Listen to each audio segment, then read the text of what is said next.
रोज की तरह रोहित अपनी बाइक पर ऑफिस के लिए निकला। आज घर से निकलने में थोड़ी देर हो गई थी। आज जीटी रोड पर रोज से ज्यादा सन्नाटा था, फिर भी बाइक की स्पीड 30 के ऊपर जा ही नहीं रही थी। रोहित को आज कुछ खाली खालीपन सा लग रहा था। लगता भी क्यों ना, रोज वो घर से निकलते ही उसको फोन कर पूरे रास्ते बात करता, लेकिन आज चाहकर भी फोन नहीं मिला सकता था। उसने अपने पति के घर पर होने की वजह से मना जो किया था। बेमन रोहित ऑफिस पहुंच तो गया, लेकिन एक भी काम मन लगाकर नहीं कर पाया। पूरा दिन बेचैनी में बीता और घर लौटने के वक्त भी खालीपन बाइक पर साथ में बैठा था। ना कोई ख्याल, ना ही कोई मलाल, ना ही कोई गाना गुनगुनाना। शाम को घर पर ब्लैक टी पीते हुए वो पुराने दिन याद आ गए। बात उन दिनों की जब उसने पहली बार विजया को कॉलेज में एडमिशन के समय देखा। लगभग 5 फीट 2 या 3 इंच की सांवली, लेकिन अच्छे फीचर वाली लड़की जो लंबी सी लाइन देखकर बेचैन हो उठी। सूरज की पड़ने वाली चमक उसकी सादगी को सजा रही थी। अगस्त के माह में चलने वाली हल्की सी हवा उसकी जुल्फों को सहला रही थी। उसकी लटें जो उसके गालों तक आ रही थीं, उसे धीरे से अपने कानों के पीछे ले जा रही थी। आंखें ऐसी कि मानो बहुत कुछ अपने अंदर छुपाए हों। होठ धीरे धीरे कुछ बुदबुदा रहे थे। रोहित बहुत दूर था, इसलिए कुछ सुनाई नहीं पड़ रहा था। उसने अपनी आंखों के लेंस को वहीं फोकस कर दिया और होठों को पढ़ने की कोशिश की। वो लता जी का कौन सा गाना था? अचानक से रोहित का ध्यान टूटा। तुरंत उसने मोबाइल उठाया और लता जी के गाने को ढूंढने लगा। अरे बस वो क्या था? अरे बहुत अच्छा गाना था। क्या था फिल्म का नाम? अरे यार था तो, लेकिन क्यों उतर गया दिमाग से। रोहित उधेड़ बुन में लगा था। पता नहीं कौन सा, लेकिन रोहित को सुनना था वो गाना, वो भी तुरंत।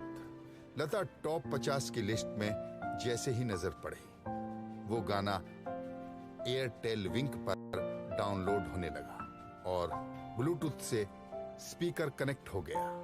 30 सेकंड में स्पीकर में म्यूजिक शुरू।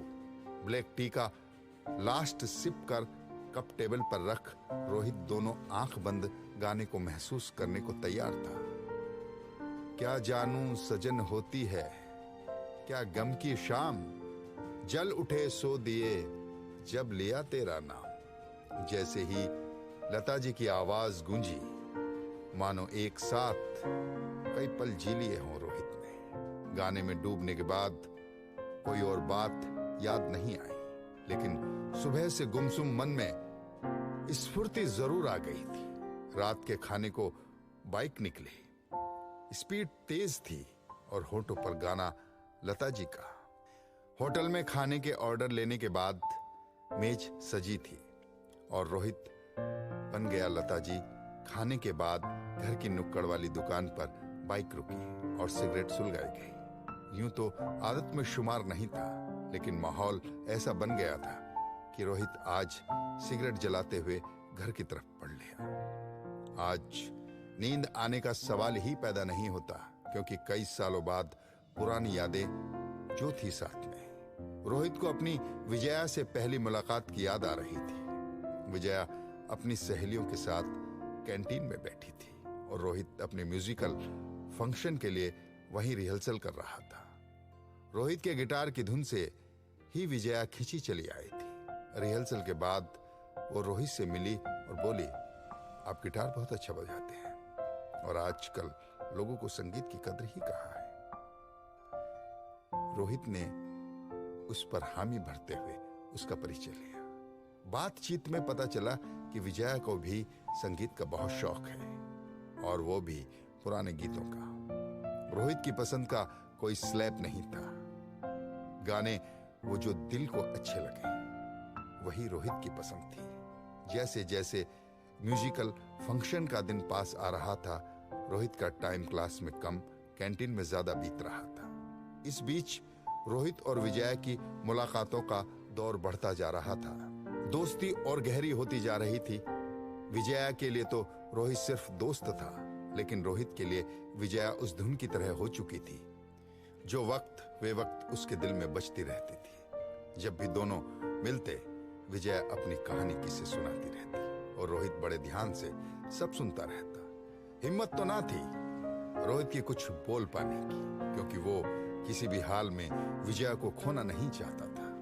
लेकिन अपने दिल की बात कैसे कहे? उसे जो भी कहने का मन करे वो गाना गुनगुनाने लगता था। विजया उसे उसका शौक समझ केवल सुनती, लेकिन उसके अल्फाज महसूस नहीं कर पाती। रोहित इसी आस में रहता कि शायद वो गानों के सहारे ही सही कभी तो मेरे जज्बात समझे। इन सब के बीच दोनों में इतनी समझ तो हो ही गई थी कि अपनी बात कहने को शब्दों की जरूरत तो नहीं पड़ती थी। फंक्शन का दिन आ गया था। पूरे कॉलेज के सामने रोहित का पहला स्टेज परफॉर्मेंस था। शाम को लगभग 7 बजे सब लोग फंक्शन में पहुंच चुके थे, लेकिन तभी पता चला कि रोहित के ग्रुप के सिंगर की तबीयत खराब हो गई थी। अब सबसे बड़ा पंगा ये था कि गाना कौन गाएगा। रोहित की आवाज बहुत अच्छी तो नहीं थी, लेकिन सुर सही मिला लेता था, तो सबने रोहित को गाने के लिए जोर डाला। विजया भी बहुत करीब थे ग्रुप के, तो वो भी वहीं खड़ी ये सब देख रही थी। रोहित नर्वस था क्योंकि पहला स्टेज परफॉर्मेंस, वो भी गाने का, जिसकी उसने रिहर्सल नहीं की थी। वो तैयार नहीं था। उसने सोचने का टाइम लिया और सबके बीच से गुजरता हुआ सीधे विजया के पास गया और बोला, तुम्हें क्या लगता है? विजया, मैं क्या बताऊं? रोहित, मुझे गाना चाहिए। विजया, हाँ, तुम गाना गा लेते हो। Rohit, it's not college canteen, it's live performance on stage in front of public. ये केवल तुम्हारे सामने खड़े होकर अपने दिल के हाल सुनाना नहीं है। मैंने कभी स्टेज पर गिटार तक नहीं बजाया और ये लोग मुझे गाना गाने को कह रहे हैं। विजय, तुम्हें नर्वस होने की जरूरत नहीं है। तुम सिर्फ शांत रहो और दिल से गाना गाओ। रोहित, तुम जानती हो ना, अगर थोड़ी सी भी गलती हुई तो सीनियर कमेंट कर करके जीने नहीं देंगे। कैंटीन छोड़ो, क्लास में भी बैठना दुश्वार हो जाएगा मेरा। विजया, तो तुम सोचो ही नहीं, तुम स्टेज पर गा रहे हो, तुम वैसे ही गाना जैसे मेरे सामने गाते हो। रोहित को लगा कि शायद विजया ना कर देती, मैं अपने ग्रुप को ना कर देता, लेकिन विजया खुद ही फोर्स कर रही थी। रोहित ने हार नहीं मानी और आखिरी दांव खेला।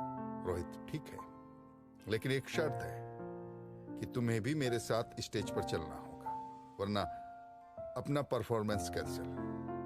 पूरा ग्रुप विजय की तरफ देख रहा था और उसके हाँ का इंतजार कर रहा था। विजया बहुत ही अजीबोगरीब स्थिति में थी।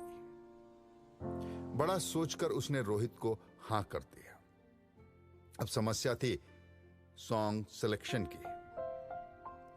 सारा सेटअप चेंज होना था, लिरिक्स की कॉपी अरेंज करनी थी, गिटार के लिए एक दूसरा बंदा ढूंढना था। इसी बीच रोहित विजया को ही देखे जा रहा था और बोला, किसी चीज की जरूरत नहीं, I have decide my song. इतना कहकर उसने विजया का हाथ पकड़ा और बैक स्टेज पर चला गया। ग्रुप का नाम खराब होने के डर से कोई बीच में कुछ बोला भी नहीं। रोहित अपने कंधे पर गिटार लिए और विजया का हाथ पकड़े बैक स्टेज पहुंच गया। तीसरा नंबर था दोनों का। विजया सिर्फ रोहित का चेहरा देखे जा रही थी। इससे पहले रोहित को इतना अग्रेसिव नहीं देखा था। हमेशा शांत और केयरिंग रोहित आज कुछ अलग ही था। सब इतनी जल्दी हो गया था कि समझ ही नहीं आ रहा था। तभी विजया ने पिछले आधे घंटे के पूरे घटनाक्रम को मन में दोहराया और उस लाइन पर जाकर अटक गई जब रोहित ने कहा था कि it's not college canteen, it's live performance on stage in front of public. ये केवल तुम्हारे सामने खड़े होकर अपने दिल के हाल सुनाना नहीं है। मैंने कभी स्टेज पर गिटार तक नहीं बजाया और ये लोग मुझे गाना गाने को कह रहे हैं। फिर विजया ने ध्यान दिया, ये केवल तुम्हारे सामने खड़े होकर अपने दिल के हाल सुनाना नहीं है। अचानक से रोहित के गाए हुए सारे गाने याद आने लगे। विजया के कानों में स्टेज पर चल रहे 3000 वाट का सॉन्ग नहीं, कैंटीन का सॉन्ग चल रहा था। आंखें भी होती हैं दिल की जुबान, बिन बोले कर देती हैं हालात ये पल में बयां। ये याद करते ही विजया ने बगल में खड़े रोहित की आंखों में देखा, लेकिन रोहित को सिर्फ स्टेज दिख रहा था।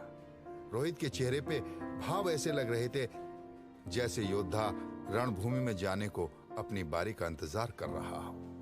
विजया को समझ नहीं आ रहा था कि थोड़ी देर पहले स्टेज के डर से बचने का प्रयास करने वाला रोहित इतना निडर कैसे, और रोहित के दिल में मेरे लिए क्या एहसास है।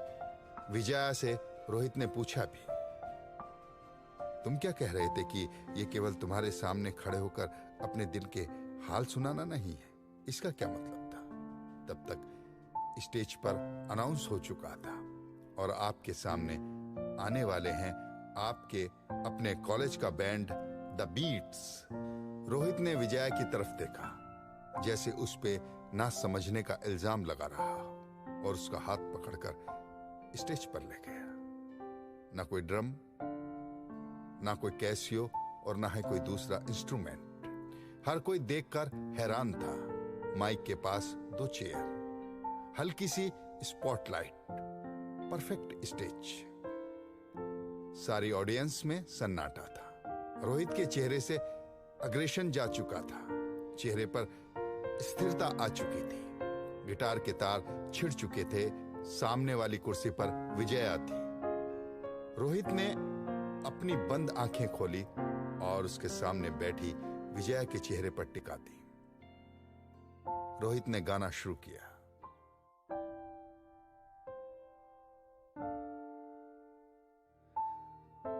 दिल को तुमसे प्यार हुआ, पहली बार हुआ तुमसे प्यार हुआ।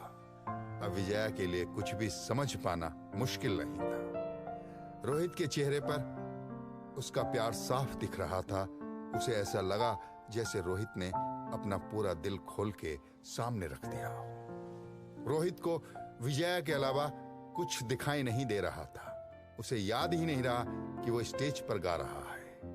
रोहित का परफॉर्मेंस खत्म होते ही तालियों की गड़गड़ाहट से पूरा हॉल गूंज रहा था। विजया को समझ नहीं आ रहा था कि वो रुके या चली जाए। वो क्या जवाब देगी, रोहित को उसे पता नहीं था। इस उधेड़बुन में उसे वहां से जाना ही बेहतर लगा। शानदार परफॉर्मेंस के लिए सभी लोग रोहित को बधाई दे रहे थे और रोहित उन सब के बीच से निकल ही नहीं पा रहा था। जब रोहित ने उन सब के बीच से निकलकर विजया को देखा तो वो मिली ही नहीं। वो जमाना मोबाइल का भी नहीं था कि रोहित उसे फोन कर लेता। उसे लगा शायद देर होने की वजह से विजया घर चली गई होगी। रोहित और विजया की दोबारा मुलाकात हुई या नहीं, रोहित और विजया ने शादी क्यों नहीं की, इन सब का जवाब अगले पार्ट में। बेनाम रिश्ता भाग 2। पिछले अंक में आपने पढ़ा कि कैसे रोहित और विजया की मुलाकात हुई। रोहित के दिल में विजया के लिए कुछ खास एहसास थे, लेकिन विजया रोहित को सिर्फ अच्छा दोस्त मानती थी। कॉलेज के म्यूजिकल फंक्शन में गाने के जरिए रोहित ने अपने दिल की बात विजया के सामने रख तो दी, लेकिन विजया बिना कोई जवाब दिए, बिना बात किए वहां से चली गई। अब उसके आगे फंक्शन की रात रोहित सोया नहीं था। इंसान तो ही सूरत में नहीं सो पाता, या तो उसे बहुत दुख हो या उसे बिना मांगे पूरी कायनात मिल गई। पूरी रात उसे बस विजया का चेहरा भूले नहीं भूल रहा था। उसने सोच लिया था कि अब बहुत सहारा ले लिया गाने का, अब मैं अपने दिल की बात सीधे उसी से करूंगा। अगले दिन कैंटीन में रोहित विजया का इंतजार कर रहा था। पूरे दिन के इंतजार के बाद भी विजया नहीं आई। 3 दिन बीत गए थे, लेकिन विजया कॉलेज नहीं आई। रोहित ने उसकी सारी सहेलियों से भी पूछा, उसके सारे क्लासमेट से भी पूछा, लेकिन किसी को कुछ भी पता नहीं था। रोहित को समझ नहीं आ रहा था कि क्या करे। कहीं विजया बुरा तो नहीं मान गई, कहीं उसे मेरा गाना बुरा तो नहीं लगा, अरे ऐसा तो नहीं कि मैंने सबके सामने उसे इजहार किया तो उसे बुरा लग गया, अरे कहीं ऐसा तो नहीं कि मैंने खुलकर उससे कभी कुछ नहीं कहा तो बुरा मान गई हो। इन सब उधेड़ बुन में रोहित उलझा हुआ था। उसने मन बना ही लिया था कि चाहे कुछ भी हो जाए, एक बार सारी बातें खुल के कहना ही है विजया से। उसके बाद चाहे कभी विजया उससे मिले या नहीं। उसने मिलने की कई कोशिशें की, लेकिन सब बेकार। इस बीच रोहित को खबर मिली कि उसकी मां की तबीयत बहुत ज्यादा खराब है।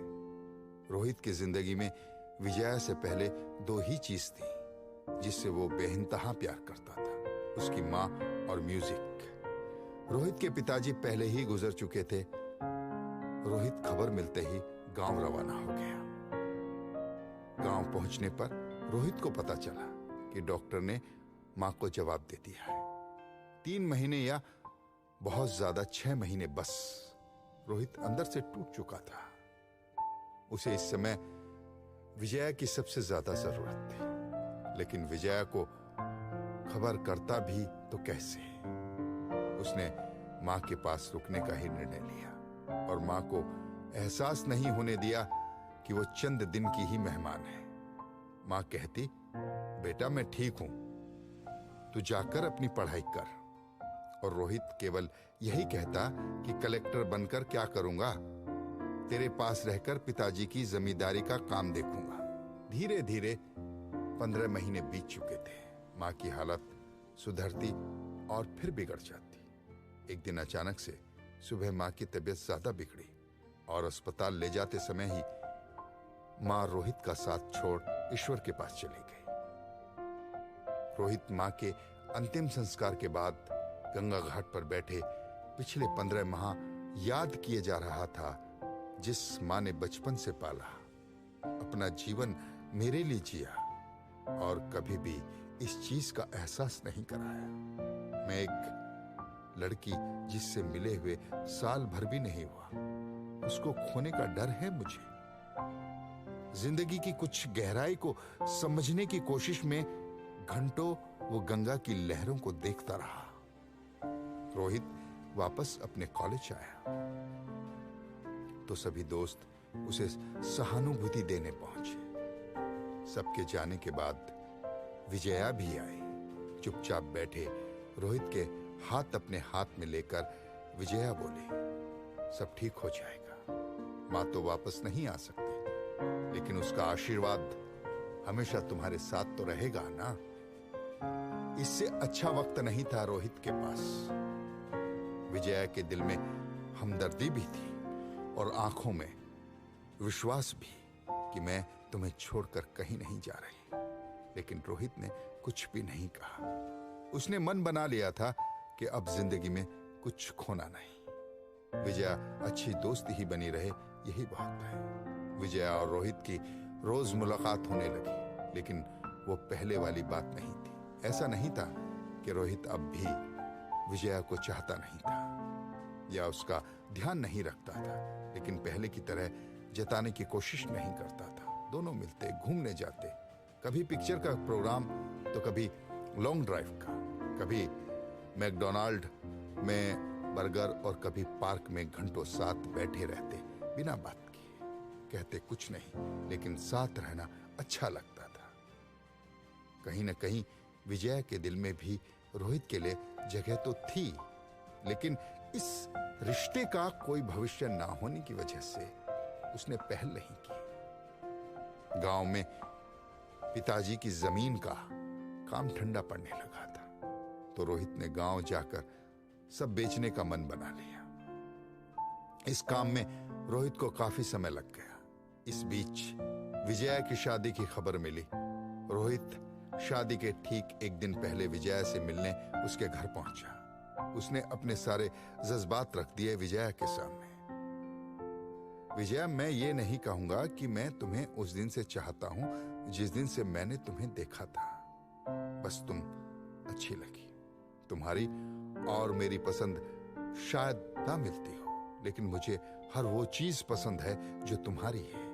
मुझे जानवर, पेट एनिमल कभी पसंद नहीं थे तुमसे मिलने से पहले, लेकिन आज मुझे उन पर भी प्यार आता है। चलती सड़क पर बचकाना हरकतें करना बेवकूफी लगता था, लेकिन तुम्हारे साथ बचपना करना अच्छा लगता है। ज्यादा बोलने की आदत नहीं मुझे, लेकिन तुम्हारी बातें सुनना अच्छा लगता है। विजया, आज तक ये सब क्यों नहीं कहा? आज ही क्यों? रोहित, मैं तुम्हें खोना नहीं चाहता था। मां के बाद मैं बहुत टूट गया था। मुझे लगा आज नहीं कहा तो देर हो जाएगी। विजया, देर तो हो चुकी है। बिना विजय की बात सुन रोहित बोले जा रहा था। कोई देर नहीं हुई है।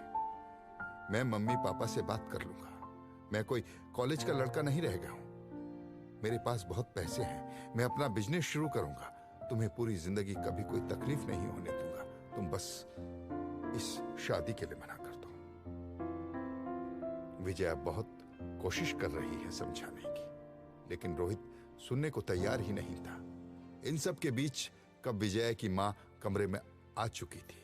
विजया बिल्कुल अवाक रह गई। उसके पास शब्द नहीं था मां को समझाने का।